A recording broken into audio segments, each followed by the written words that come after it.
So what's the situation in Spain? Well, they've been forced to take a step back, reintroducing a lockdown for 67,000 people in the north of the country. To find out a little bit more, Manu Teredios from our Spanish service joins us now. Manu, they've just lifted the state of emergency in Spain over the weekend, and now we're seeing, like there has been in Germany, but some new clusters of the coronavirus. What's happening and how are authorities trying to handle it? Buenos dias. Good morning, Rosie. Well, you said it, it's a new cluster. Actually, we have a few clusters now going on in Spain. This seems to be the most worrying. We're speaking about 3 areas in the region of Aragon, 67,000 people in lockdown. What happens is that there's been a cluster found in one fruit farm where you have temporary workers. So far, they have detected 50 cases in this province, in the province of Huesca, but authorities have already said that the numbers could rise because they've performing more tests, basically with everybody that has been in contact with these people. What happened? Well, they decided to take a step backwards, you said it, so they are going to phase 2. In Spain, we organize it by phases.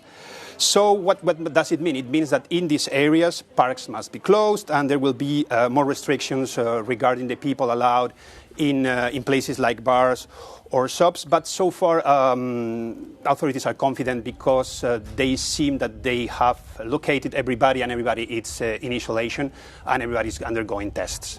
I might be watching this thinking I'm about to go on holiday to Spain. They've just opened up their borders for international travel. So these new clusters of cases, what implications is it going to have on that and particularly holidaymakers?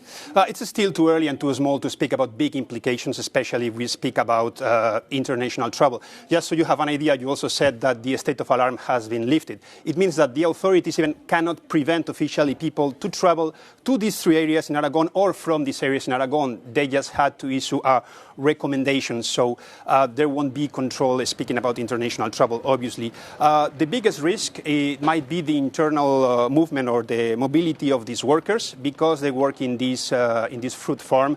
But these kind of workers, they might work in different fruit farms, move around, they work with other co-workers, so there is contact. And that's the bigger risk because they are in an area which is in the border between this region, Aragon and Catalonia. And there are some big cities there, like, for example, Lleida, which more than 400,000 people living there. So if this cluster manages somehow to move to these areas, then it will be more dangerous, and then we will see how it develops. But so far, we cannot say it's dangerous because with the data we have, it's still too early to assess it properly. So far, it seems to be okay and under control. And something we'll be following closely. Manu, thank you very much. Always a pleasure.